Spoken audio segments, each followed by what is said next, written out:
I'm told that there's literally a monthly review by the security agencies of different entities around the world and whether or not the threshold has been met. So the Government of Canada has concluded after a deliberative process based on very, very strong and compelling evidence that the Cabinet received, that now is the time to list the IRGC as a criminal terrorist entity. Because of the government's inaction over the last 6 years, the Iranian regime's capabilities here in North America have only increased. And the government is only taking action now because of recent reports outlining that increased capacity by the Iranian regime. That was Foreign Affairs critic for the Conservatives, Michael Chong. Before him, Public Safety Minister Dominic LeBlanc, the minister making a significant announcement alongside members of the Liberal caucus, as well as Foreign Affairs Minister Melanie Joly, that they will be listing the IRGC, which is a wing of the Iranian military, as a terrorist entity. That follows years of pressure, as you heard Mr. Chong allude to, not just from the opposition, but from a number of advocacy groups and people whose family members, for example, were killed in the downing of PS-752 back in 2020. The nexus of the political question at this moment is certainly why now and what took so long. Here to help me unpack that is the front bench. They're back. We've got Marieke, Walsh, Gary Mar, Gurratan Singh, and Saeed Selvam. Gary, I'll start with you. Do you think, the government's answer to the question of why now, you heard it in that clip from Minister LeBlanc, was essentially, it now meets the threshold according to intelligence agencies and law enforcement. Do you think that answer is satisfactory? Well, first of all, I think it's the right decision, but I think the right answer could have been derived some number of years ago. And I think that in the interim, Parliament voted on this, I think 6 years ago, in addition to having another vote about a month ago.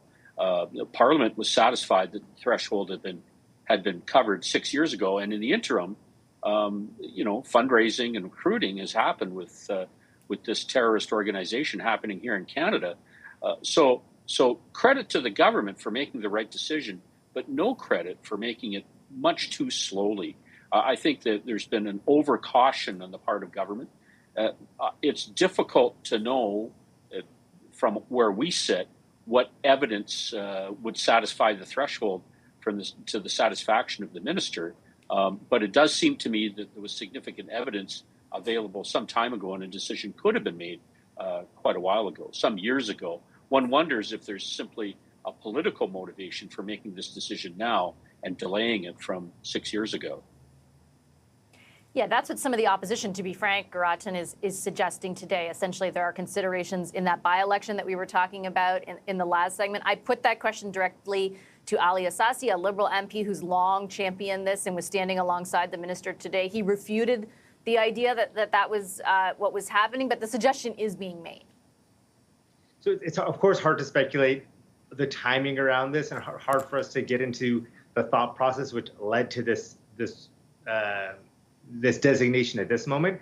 But I think it's important to say that it's the right thing to do. It's an important step, and we need to see, I think, increasingly Canada take a strong decision or a strong approach towards these other foreign, be they armed forces or be they security forces or be they entities in general, given the entire context around foreign interference in Canada, given the fact that we're increasingly seeing evidence of these kind of organizations intimidating and creating violence, not just towards Canadians or other communities overseas, but also within the borders of Canada. So ultimately, yes, it's the right thing to do. The timing, of course, it should have been done earlier, but at least it's done now. What's your sense of the timing, Marieke, and whether the government will get any credit for making the right decision, even if it is all these years later? Yeah, look, I think that the St. Paul's by-election is just this glaring red sign, right? For the Liberals, they are working very, very hard to win it. They're more and more confident they will win it. But it's a Liberal stronghold that in any other race should not even be in doubt. And the fact that they're working so hard for it just shows what the struggle they're in. Look, I think if they are playing politics with this in announcing it now, it's not the best politics because the advanced polls already happened and 11,000 people already voted in that by-election.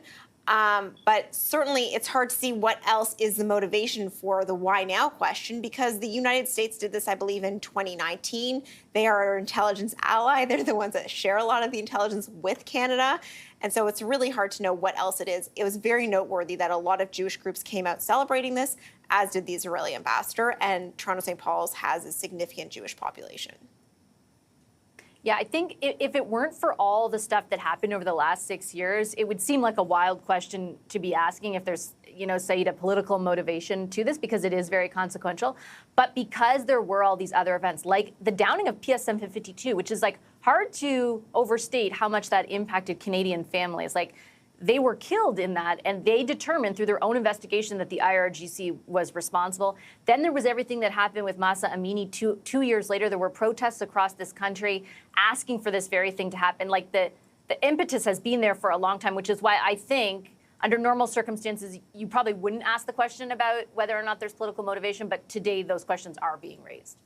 Yeah, very much so. It's just, I don't know if the Liberal government would think that this type of designation would be a pole mover for them in any particular direction. I think for the most part, Canadians remain concerned with things like cost of living and quality of life.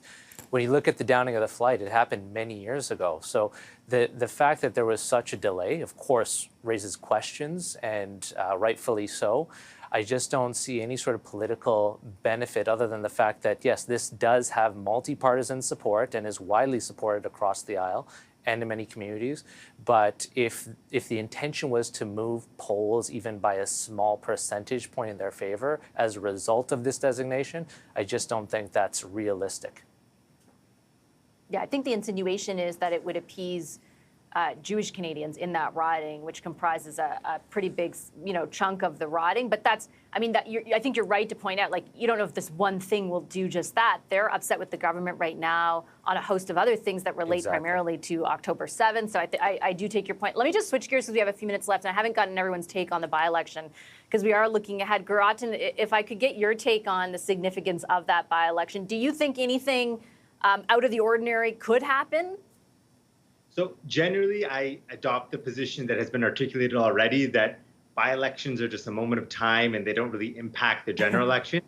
But given the nature of this by-election, this is a stronghold for the Liberals. This is something that they've held for, an incredibly long amount of time.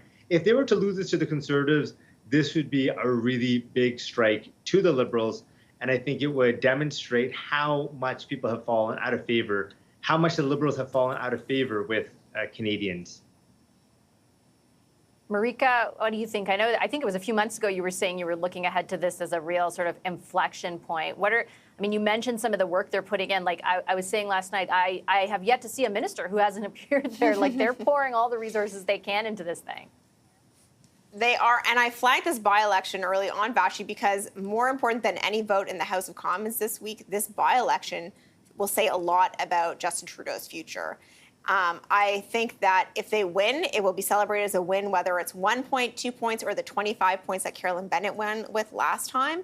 But the fact that they have to work so hard for this riding is significant and is noteworthy. The fact that the Conservatives are in contention in this riding is significant and noteworthy. I'm from that riding. Carolyn Bennett had been my MP in elementary school and high school, forever.